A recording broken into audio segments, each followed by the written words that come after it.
that absolutely beautiful? Let's have another round of applause for the Medieval Women's Choir. My name is Grace, and I'm an events associate here at the University Bookstore. Thank you for coming out tonight and supporting your local independent bookstore. We host about 500 author events a year, and you can keep track of them on Facebook, Twitter, and Instagram, as well as on our website.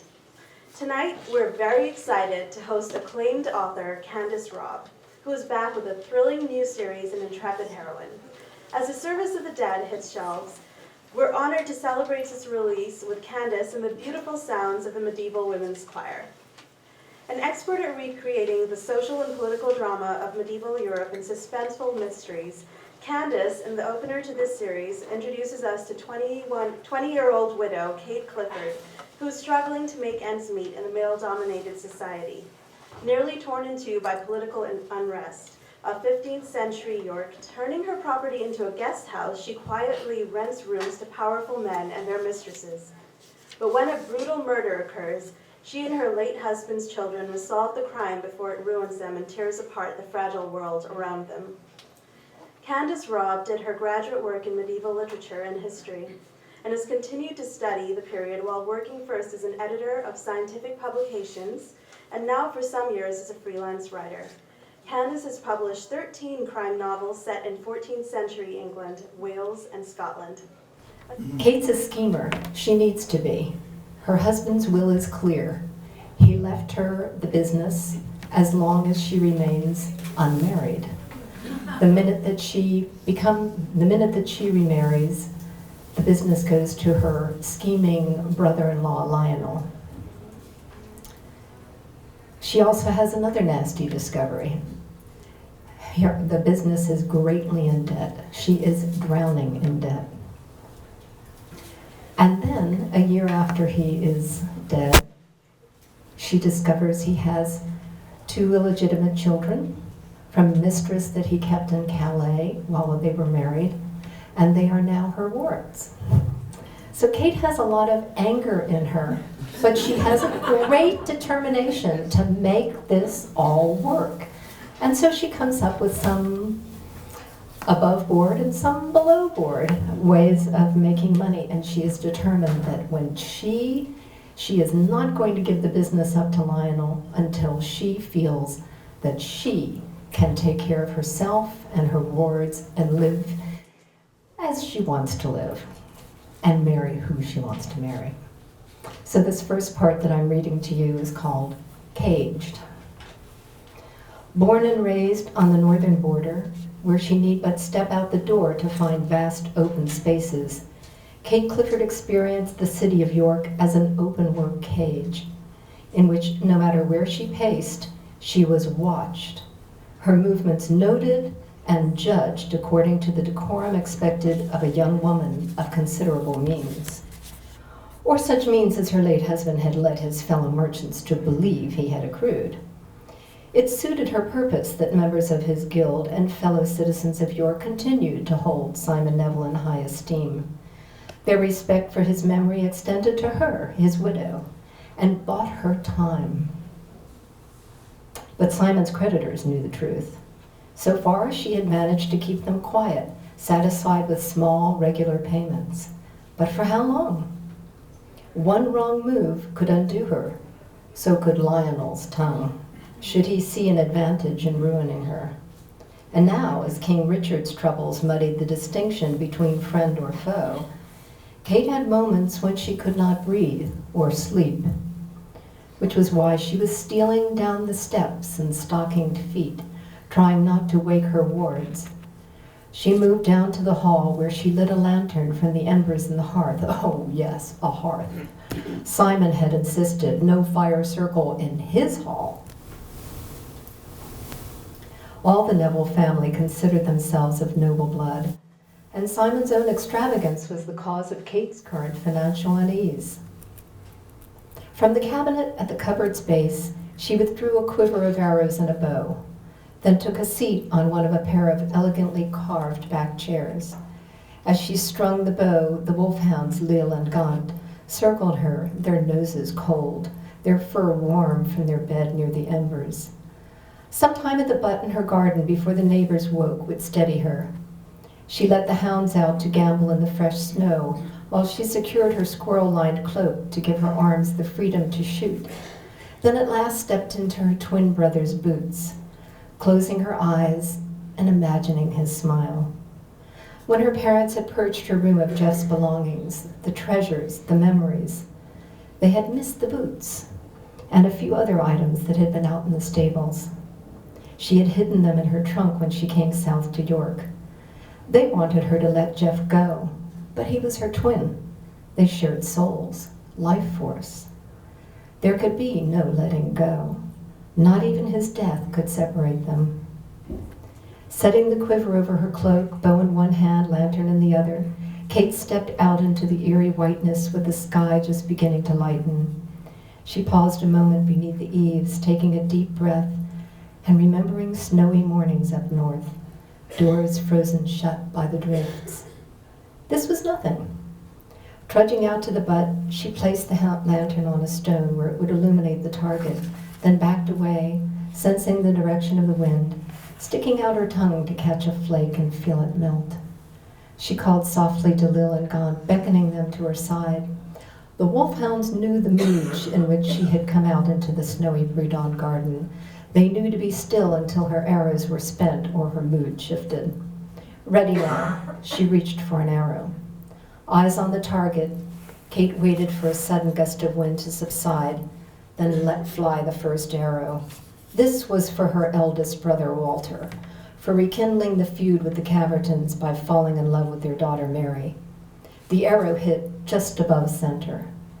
Bow bent, arrow notched. She blinked the snow off her lashes. This was for her brother, Roland, for getting himself killed. She aimed, released, hit the center. A deep breath. These are for you, Jeff, for taking on a guilt that was never yours, walking into what you knew was a deadly ambush and deserting me. 3 arrows in succession. Surrounded Roland's. Is that what I did? Then how am I still with you? Kate shook her head to get Jeff out of it. She could not aim properly when he distracted her. It won't work. You're wearing my boots. Lil and Gaunt whined at her feet. They sensed Jeff, especially Gaunt. The wolfhounds had been their birthday presents the year before everything fell apart on the border. Lil for Kate, Gaunt for Jeff. And this is for our parents, for caging me in this cursed city and marrying me to a Neville. She aimed just to the right of Jeff's arrows, but hit dead center, knocking out both Roland's and Jeff's. I applaud you, Kate. She trudged out to collect the arrows, Lil and Gaunt racing out with her, their paws and their wagging tails stirring up a blizzard as they batted the arrows out of the butt, then dug for those that had been covered in new snow. She gathered them up before the hounds sank teeth into the shafts. The chill wind teased open her cloak, and she shivered as the church bells began ringing prime. Such a din of bells. They had kept her awake for nights on end when her mother first brought her to the city, and they still made her head pound and her temper rise. Giving each dog a good scratch behind a proffered ear, she gestured to where light and warmth spilled out the open kitchen door. The dogs bounded toward it to break their fasts. Dame Catherine? Baron the cook called to her from the doorway as she picked up the lantern and closed the shutters. First I must wake the children. He nodded and withdrew with the dogs, closing the door behind him. Back in the silvery early morning light, Kate stood a moment looking up into the spiring snowflakes and drew a deep, easy breath. Yes, better now. She headed to the house, stomping some of the snow off on the slate doorstep. She slipped her feet out of her twins' boots and carried them into the hall, setting them near the hearth to dry. Lighting a lamp, she carried it up the solar stairs to where her wards slept beneath the eaves, one to either side of her bedchamber. At first, 9-year-old Marie had shared Kate's bed, but her complaints murdered sleep. Kate could do nothing right. The covers were too heavy, too light. The room was too warm, too cold. The pillows too hard, too soft. Kate stole the covers. She slept too hot. Enough! Another partition had gone up on the far side of the chamber. She drew back the curtains on Marie's small bed. At rest. The child was a beautiful creature, tiny for her age, delicate, as if of fairy folk. Button nose, full lips, cleft chin, and thick dark lashes that rested so sweetly on cheeks rosy with sleep. Neither Marie nor her brother Philip favored their father, the man to whom Kate had been wed for 3 happy years, a time of innocence, before she learned all that Simon had hidden from her. Kate had imagined her husband sleeping alone since the death of his first wife. She had ascribed his enthusiasm for bed sport to a decade-long hunger, except perchance an occasional night with a whore when the loneliness threatened to devour his soul. Such loneliness, his wife and son dead, how she had pitied him. And all the while, 2 bastard children about whom he had never spoken were living and thriving in Calais, in the home of the French mistress he'd kept long past any need for consolation. And yet she missed him. Every day she missed him. His death had robbed her of much joy. Though once his will was read and his account books were open to her, she had discovered she had been living in a dream.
This is so much fun for me. I heard the medieval women's choir, and Anne, who lives in the neighborhood, I approached her and I said, "Do you think that maybe the choir would do my launch party with me?" And we made it happen. And Molly and I worked together to figure out when the songs would be and when I would read. So I wanted Kate. Mysteries are, it's interesting putting together a series. This is now the 3rd series that I'm putting together, so I think I have my wits about me a little more about what's going to work. I wanted Kate to be an integral part of the city, but I also wanted her to be an outsider, so that she would, as a detective, she wouldn't really be beholden to anyone. And of course, since she is quietly hosting the very wealthy merchants of York and their mistresses, she also has something on everybody of power in the city. I really like that about Kate. She was brought up in the countryside on the northern border between Scotland and England. The Cliffords are a very strong, powerful family on the borders. Her uncle, Thomas, was an earl, a baron. She's a bit wild with her hounds, and I just get a kick out of imagining, I actually visit some wolfhounds in our neighborhood to sort of get, they're the tallest of the dogs. And they're really lovable, but in the Middle Ages, they were trained to be war dogs. So So I love the idea of this woman walking through the narrow streets of York with these two big dogs to either side of her. And she's always got weapons hidden in her skirts. Because she knows nothing is safe. Nowhere is safe. And this is at the beginning, this is the year when King Richard II has gone off to Ireland and thinks that everything is fine in England. And Henry Bolingbroke, who is his cousin, who he's exiled, and who has now heard that the king has decided that he isn't going to come into his great Lancastrian inheritance, is landing in the north of England, very close to York, and he's going to start a rebellion. So this is a very tense time, and I'm actually almost finished with the second book in this series. And York is really feeling the tension of the political part of the story. But Kate is trying to bring up this household, these two children who, are not hers, but they were her husband's, and trying to keep the business going and keep everything quiet about a murder in her guest house. And of course, this is a mystery, so there are deaths in this story. And you'll notice also that in the books, her dead twin, Jeff, is very much still in her mind. And this is my giving the Middle Ages and their belief in the mystery of life a little more play than I might in a more modern mystery. She believes that twins are never separated, and just because he's dead doesn't mean that he's not still with her. And I like that about her being open to mystery and not operating with the rationalism that we have adopted as our reality. Later on in this series too, it'll be fun too. This series begins only, let's see, the last Owen Archer was in 1374, and this begins in 1399. So there are people who will still be alive that you knew in the Owen Archer mysteries, especially the younger people. So I'm having kind of fun with that, figuring out where people are going to come in, and I have to figure out what their lives have become in 1399 going into the 15th century. And of course, I'm going to continue the Owen Archer mystery, so this is going to get very complicated for me, but I really love making my life complicated. It's what I do. And so now I wanted to read a piece that there are several scenes in this book that take place in York Minster. I wanted to fit some of these places that my good friend Richard, who was the last Vicar Choral of York Minster, took me through in 2009, and he said, these are great places for another Owen Archer mystery. Places in the Minster other people don't get to go to. So I have 3 scenes in this book that didn't really ever fit in my idea for the next Owen Archer, but really fit with this story. And one of them, I don't know if you've ever been to York Minster.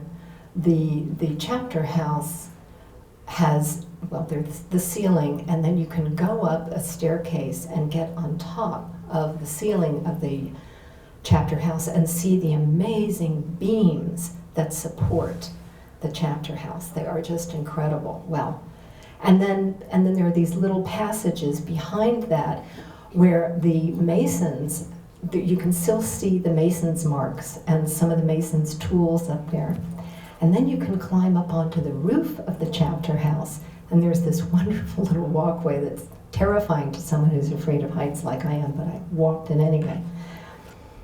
And then there's also this beautiful, beautiful chapel underneath York Minster, the Chapel of Mary Magdalene. So I had to have when I was thinking about, I wanted a memorial service for someone that wouldn't be in the main nave of York Minster. I asked a friend of mine who's working on the history of York Minster, and she said, "Oh, use the Chapel of Mary Magdalene." So that's what I'm describing in this scene.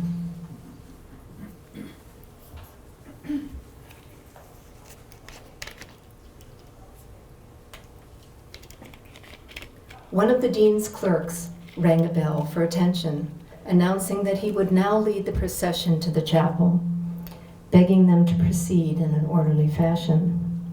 Kate excused herself and slipped through the gathered mourners to join her wards, and together they walked out into the minster yard behind the Granthams as the first hints of dawn silvered the sky.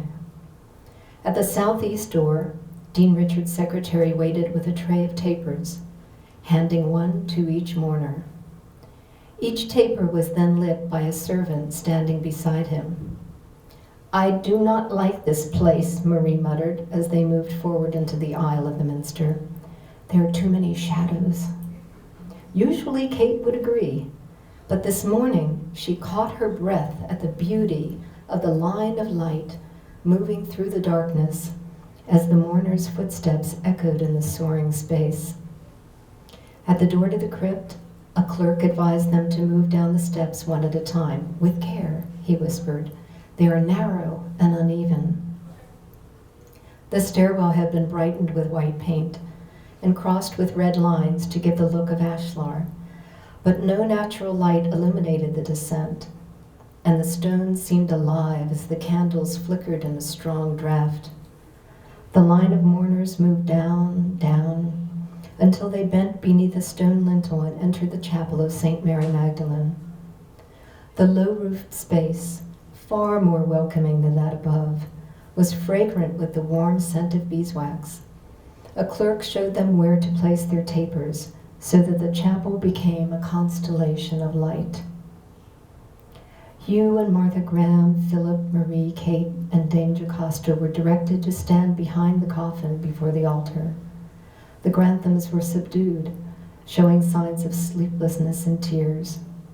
The Masons gathered behind them, standing with heads bowed, their rough hands pressed together in prayer. A murmur went through the crowd, and all turned their heads to observe Archbishop Scroop step into the chapel. Dressed in modest clerical robes, he bowed toward the altar, then took a place at the back beside Marjorie Kirkby. She smiled, pressing his Grace's forearm in greeting, right hand to her heart. So they were friends. That interested Kate. She was pondering that when Philip tapped her arm, asking her quietly if that was truly the Archbishop come to pray for his friend's soul. Her nod lit the boy's face. "Such prayers will surely speed his welcome in heaven," he said. She was struck by her ward's earnest devotion and wondered whether what irked his sister Marie was a touch of jealousy, if she saw Connor as a rival, even in death. As her uncle began the Mass, Kate bowed her head and prayed that God, the Blessed Virgin Mary, and all the saints and angels welcomed the two they were burying. "I pray you, gather them to your hearts and hold them close, comforting them. And gently, gently ease the heart of my ward, Philip. Help him to forget the horror of what he saw. And help me understand young Marie so that I might protect her." And as an afterthought, she added, "Help me see my way to loving both my wards as they deserve." Toward the end of the Requiem, the sounds of the Lady Mass being sung in the choir drifted down to them. And as she turned to leave, Kate noticed smiles on many of the tear-stained faces. She glanced back to see whether she could observe her uncle's reaction. He looked pleased. Yes, he had planned this uplifting final movement. Bless him.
women's voices. So many times when I was first starting to write about the Middle Ages, I would just come up empty with with information about women. Now there has just been a wonderful, wonderful growth of studies of medieval women and how they lived and how what was happening in the culture affected them. So it's a lot easier for me to come up with enough material for a heroine for my series. And what I really like to do when I'm writing these books is, especially the things that seem most outrageous, I've always got a historical analog. It's somewhere I read about this and I've just added it to this person's life, because I don't know, the truth is a lot stranger than fiction. That really is true, even in the Middle Ages. And it's so much fun to have people say, well, you know, a medieval woman wouldn't do that. Oh, they did. Yes, they did. One of the things that is so much fun for me is just creating a very unusual household that I actually think would work in wartime York. Because Kate, you will see when you read the book, you will read the book, that she has a very interesting way of choosing her household help. They can all take care of themselves, and they all have a history. In fact, because this is about a time when there's a huge, essentially it's a royal family feud that is going on in England. There's a feuding theme that goes through the whole series.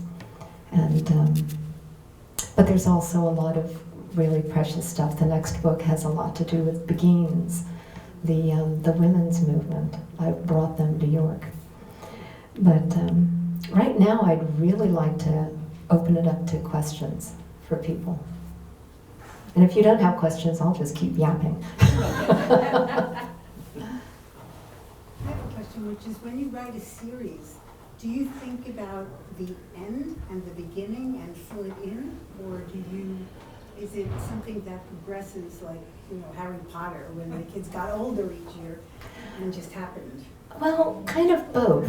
There are things that, like for this series, I really have to get up to the point where, of 1405, when York really becomes like the center of a great crisis of Henry IV's reign, and has to do with the Archbishop, if anybody knows that story.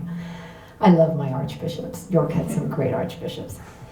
But for the most part, what happens in between just happens. In fact, I was talking to someone down at Seattle Mystery Bookstore yesterday about how at some point along the way I quit plotting and outlining, because it's much better for me to just let a character kind of come alive, get born, and then tell me what they're doing. So I have points in history that I want to reach. Like the Owen Archers, I have a point that I've always wanted to reach in York history. And other than that, it's sort of free-floating. Yeah. Have you studied the criminal mind? I think I'm bringing up my shadow self, actually. That's what I'm doing. Because I know what a lovely person you are. It's fascinating. Yes, Krista. You just don't know what's underneath. No, it's fascinating what your shadow knows. That's why I wonder. But of course, I watch a lot of The Wire and shows like that. Luther, I mean, do people watch Luther? Of course, we know why we watch Luther, but Idris Elba. But he is a really interesting study, and I read a lot of crime fiction, and I read a lot of psychology about crime. But, you know, I always have to sort of temper it with what they knew in the Middle Ages, because they wouldn't have known necessarily. I mean, you know, they didn't realize that all of their kings were like psychopaths. When I was writing the Joan of Kent and the Alice Perez book, I thought, God, these kings are all psychopaths. You know, what we would do with them today. So I have to be careful about how scientific I am about my. It's just fascinating. It is. These two sides of you. Yeah, well, when I started writing the Owen Archers and I started planting my herb garden, my husband wouldn't drink any of my homemade tea. Charlie said, nope, that's where I draw the line. I loved your references to all of the herbal remedies and the pharmacy or in the Owen Archer books. Yeah. But what I wanted to find out, what is you say you have three series going? This is the newest one, but Yeah. you have another one in addition to Owen Archer? There's the Margaret Carr. It really just turned out to be a trilogy, and I'm never sure I'm going to, but that's set in Scotland at the beginning of the Wars of Independence, so William Wallace shows up in it. And it has a female protagonist, so that was my first attempt at a female protagonist, and I did a lot of research in Scotland, which was just so much fun. It was so hard to have to go to Scotland a lot.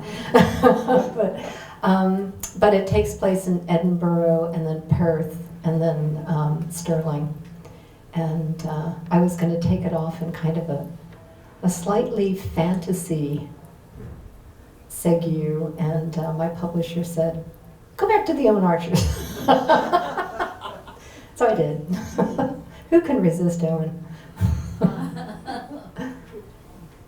Two questions. Are we going to see Magda? Yes. In this series? Yeah. I don't know. Okay. I don't know. Well, she'd be 25 years older. You know, Magda, who knows how old she is? I never figured it out. I don't even know if she's human. You know, one of my first fan letters about the Owen Archers was from someone from Oxford University who told me, love the series, but kill Magda Digby. She's just awful. Oh, I think she's the most powerful person in New York. You had a second one, Barbara? Yeah, how come she has the children? Because don't the children have a mother? She's dead. Okay.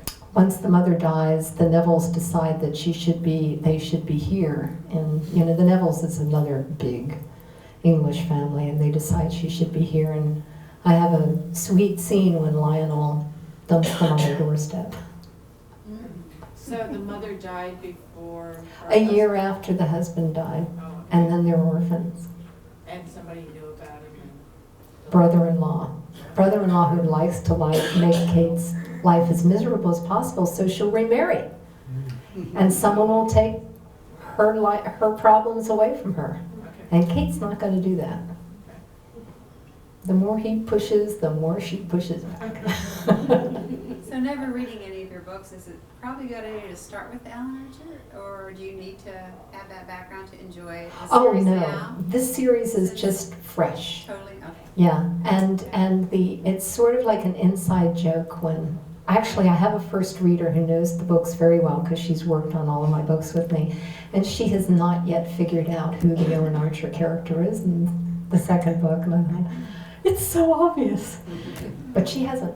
But no, you don't have to read them. In fact, you can, I'm never going to make that a necessity. But of course, then you should go back and read them.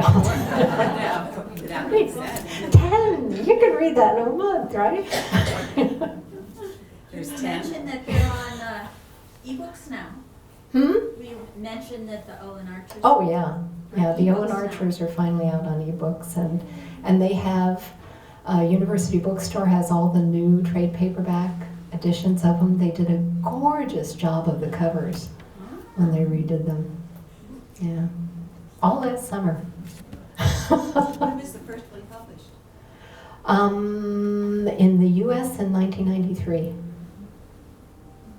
Yeah. So I've been at this a while. I know York really, really well. Anyone else?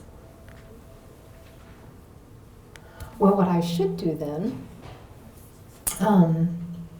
I should also mention, of course, that I have written 2 books as a champion, A Triple Knot and The King's Mistress. That was my experiment with the kind of books I thought all along that I wanted to write about women of the court and to tell their stories. But after writing 2 of those, I just missed writing mysteries so much. You know, you get so much out when you can say, corpse, who am I killing next?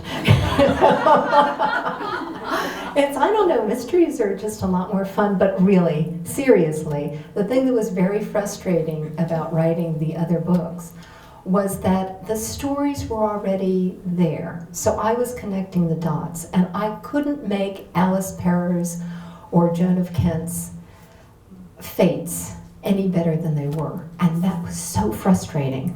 So that's why, you know, Kate has to have her fate in her own hands, and she's going to do it, because this is sort of my gotcha. I'm getting back at history for these women. And it's a lot of fun.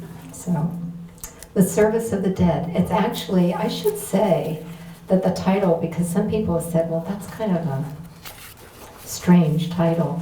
It's a quote from Hamlet. And I should have it in here somewhere. I don't see it. Here it is. This is about Ophelia. We should profane the service of the dead to sing a requiem and such rest to her as to peace parted souls.